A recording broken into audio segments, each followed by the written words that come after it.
एक खबर भोपाल से बता दें, सीएम शिवराज ने मैराथन बैठकें ली। कोरोना संकट पर मध्य प्रदेश का पूरा अपडेट लिया। मंत्रियों अधिकारियों से इस बाबत चर्चा की। मंत्रियों ने सीएम शिवराज सिंह चौहान से मांग की है। कांग्रेस शासनकाल में भ्रष्टाचार की जांच की मांग की है। जांच के लिए ग्रुप ऑफ मिनिस्टर की मांग भी मंत्रियों ने की है। जो कैबिनेट है उसका यह कहना है कि जो भ्रष्टाचार हुआ उसकी जांच की जाए। तो कोरोना संकट पर पूरा अपडेट लिया है मुख्यमंत्री ने।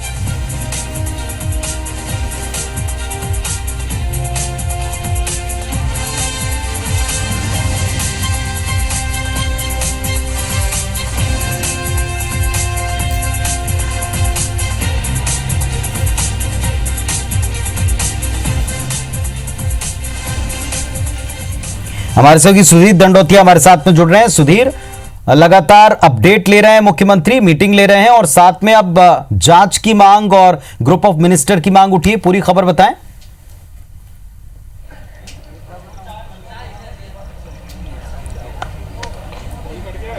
देखिए, बिल्कुल अगर बात की जाए तो आज मंत्रियों के साथ में मुख्यमंत्री की चर्चा थी और कहना होगा कि अनौपचारिक तौर पर ही सही पर, लेकिन कैबिनेट की बैठक जो है आज मुख्यमंत्री ने ली है और लिहाजा ये तय किया गया कि आने वाले समय में जब पिछली सरकार हुआ करती थी बीजेपी की, हर मंगलवार को कैबिनेट की बैठक हुआ करती थी सुबह 11 बजे। अब फिर से वो जो पुरानी जो प्रक्रिया थी उसको शुरू किया जाएगा। कैबिनेट की बैठक हर मंगलवार को हुआ करेगी मंत्रालय में सुबह 11 बजे और उसमें सरकार से जो नीतिगत निर्णय वो लिए जाएंगे। पर लेकिन इसी दौरान पिछले सवा साल के दौरान जो कांग्रेस सरकार का शासनकाल रहा है उसमें हुए भ्रष्टाचार की मांग और उसमें हुए जो कई गड़बड़ियां उसकी जांच की मांग बनाने को लेकर मंत्रियों ने मुख्यमंत्री से चर्चा की और ये तय किया गया। उसमें समिति में लगभग जो सहमति बनती हुई नजर आई कि ग्रुप ऑफ मिनिस्टर यानी कि मंत्रियों का एक समूह बनाया जाए जो पिछले सरकार में जो तबादले हुए या फिर घोटाले हुए उनकी जांच करेगा। लिहाजा आने वाले समय में जो एक बात कही जा रही थी कि सरकार बदलने के साथ में हो सकता है कि कांग्रेस शासनकाल में जो निर्णय लिए गए थे उनकी जांच नई सरकार के माध्यम से किया जाए। आज मंत्रियों के इस बैठक में खुद मंत्रियों ने इस बारे में मुख्यमंत्री से चर्चा की है और हो सकता है कि जल्दी ग्रुप ऑफ मिनिस्टर जब भी कैबिनेट का विस्तार किया जाए तो उस समय जो मंत्रियों का समूह है वो बनाकर इस पूरे मामले पर जांच जो है वो इस मंत्रियों की समिति को दी जाए। और इस बात का कहना होगा कि एक बड़ा निर्णय जो है सरकार ने किया है और इसको लेकर सियासत भी आने वाले समय में गरमा सकती है, क्योंकि सरकार बदलने के साथ ही ये बात संभावना जताई जा रही थी कि क्या सरकार बदले की भावना से बात करेगी काम करेगी, क्योंकि बीजेपी पिछली सरकार पर लगभग इसी तरीके के आरोप लगाती थी। अब ये निर्णय जब लिया गया है, अगर ये ग्रुप ऑफ मिनिस्टर बनाया जाता है तो एक बार फिर से ये बात उछल कर आएगी कि सरकार बदलने के साथ में हो सकता है कि पिछली सरकार के साथ दुर्भावना के पूर्वक कार्रवाई जो है वो नई सरकार कर रही है। पर लेकिन एक बड़ा निर्णय है, अगर इस निर्णय पर काम किया जाता है या फिर ग्रुप ऑफ मिनिस्टर बनाया जाता है तो निश्चित तौर पर देखना होगा कि पिछली सरकार पर जो आरोप बीजेपी के द्वारा लगाए जाते रहे हैं क्या वाकई में उन आरोपों में सच्चाई, और ग्रुप ऑफ मिनिस्टर अगर बनाया जाएगा तो जांच के बाद में क्या निकल कर आता है। पुनीत, सुधीर, क्या यह भी मान लिया जाए कि अब सरकार जिस तरह से काम कर रही है, कैबिनेट जिस तरह से मांग कर रही है, उसको देखकर यह तय है कि सबको आने वाले चुनाव के पहले तमाम तथ्य भी जुटाने हैं और उनके लिए, जैसा आप कह रहे हैं कि अगर करप्शन हुआ है तो उसके प्रमाण भी जुटा करके जनता के बीच में ले जाना है, ये उससे भी लिंक होता है?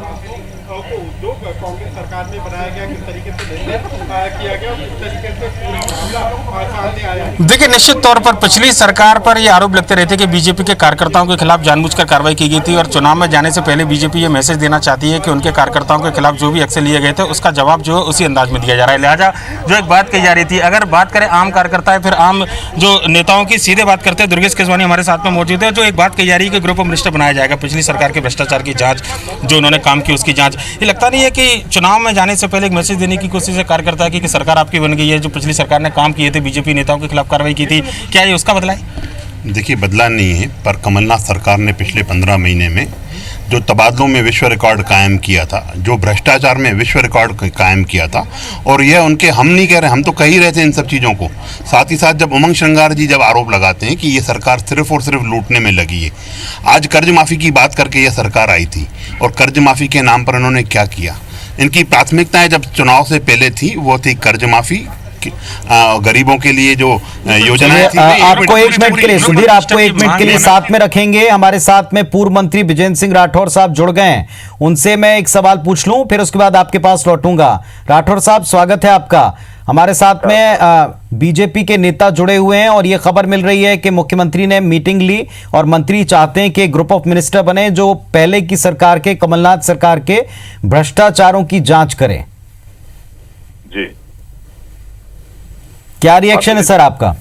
देखिए, इसमें कोई बुराई नहीं होनी चाहिए जी। अगर उनको ये गलतफहमी है कि ऐसा हुआ है तो निश्चित रूप से जांच बनाई जानी चाहिए, और ग्रुप ऑफ मिनिस्टर्स का नहीं, क्योंकि ग्रुप ऑफ मिनिस्टर्स में तो फिर वो लोग कहेंगे व्यापम की भी जांच करो, तो रेत खदानों की भी जांच करो, तो पुरानी बहुत सारी बातें होंगी। बेहतर ये है कि कोई निष्पक्ष एजेंसी हो जो 15 साल की भी जांच करे और 1.5 साल की भी जांच करे, तो ज्यादा बेहतर होगा। बकाया जांच जो भी होनी है होनी चाहिए, उसमें कोई दिक्कत की बात नहीं। लेकिन पिछली कांग्रेस शासनकाल को कोट करके कहा जा रहा है कि तब जो कुछ गलतियां हुई हैं अब उसके साक्ष्य जनता के सामने रखने हैं। क्या ये बदले की कार्रवाई है, दबाव है, आने वाले चुनाव की तैयारी के तौर पर है? कैसे देख रही कांग्रेस? ये वैसा ही बात है जो कहावत है कि उल्टा चोर कोतवाल को डांटे, ठीक है ना, ये वैसा ही कहावत है। ये दबाव बनाने के लिए कर रहे हो, जो भी कर रहे हो, उस पर कोई दिक्कत की बात नहीं है। जो भी जांच होनी चाहिए, लेकिन मेरी मांग ये है कि किसी निष्पक्ष एजेंसी से 15, 16 और 16.5 साल की जांच होनी चाहिए, ताकि जो है आम जनता के सामने दूध का दूध पानी का पानी हो सके और पता लगे जनता को कौन कितना गले तक डूबा हुआ है। तो इससे कोई चिंता नहीं है कांग्रेस पार्टी को, या पहले जो सरकार चला रहे थे? जो अगर कोई गलती करेगा तो वो चिंता करे। जी चलिए, एक नहीं, जितनी चाहे जांचें होना चाहिए, उसमें कोई दिक्कत की बात नहीं। जी जी, हमारे साथ में जो हमारे सहयोगी हैं सुधीर, उनके साथ में भारतीय जनता पार्टी के नेता और प्रवक्ता जुड़े हुए हैं। सुधीर, ये अगर बदले की भी कार्रवाई है तो जांच करनी है तो ईमानदारी से करें, ग्रुप ऑफ मिनिस्टर क्यों, निष्पक्ष एजेंसी से जांच कराएं और फिर पिछली भी जांच करा लें और वो तथ्य भी रखें सामने जनता के।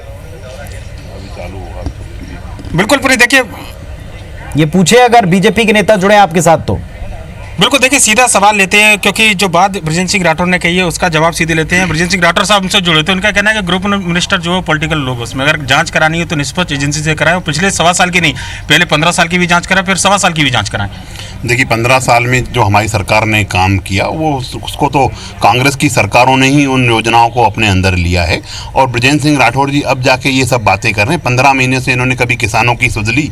जो बृजेंद्र सिंह राठौर जी ऑनलाइन शराब बिक्री का पक्षधर थे, जो बृजेंद्र सिंह राठौर जी वुमेन्स के लिए, महिलाओं के लिए अलग से शराब की व्यवस्था करने की सोच रहे थे, जो पवित्र नगरियां थी वहां पे शराब के धंधे चालू कराने वाले बृजेंद्र सिंह राठौर जी, अब जनता ने आपको घर बिठा दिया है। अब अच्छी तरह से विपक्ष की भूमिका निभाइए। आपकी सलाह एजेंसी से जांच, ग्रुप ऑफ मिनिस्टर की जगह निश्चित रूप से मध्य प्रदेश का मंत्री अगर निष्पक्ष नहीं है तो फिर कौन निष्पक्ष होगा? संविधान की शपथ ली जाती है, निष्पक्षता तो बिल्कुल रखी जाती है। चलिए एक रिएक्शन लेता हूं, एक राठौर साहब अगर आप जुड़े हैं, रिएक्शन देंगे इस बात पर? बिल्कुल जवाब दे दूंगा इस बात का। जी, नंबर 1, इन्होंने कहा कि महिलाओं के लिए अलग से दुकान खोलने की बात मेरे समय में हुई, ये बिल्कुल झूठ बात है। ऑनलाइन शराब बेचने देने की बात हुई, ये बिल्कुल झूठ बात है।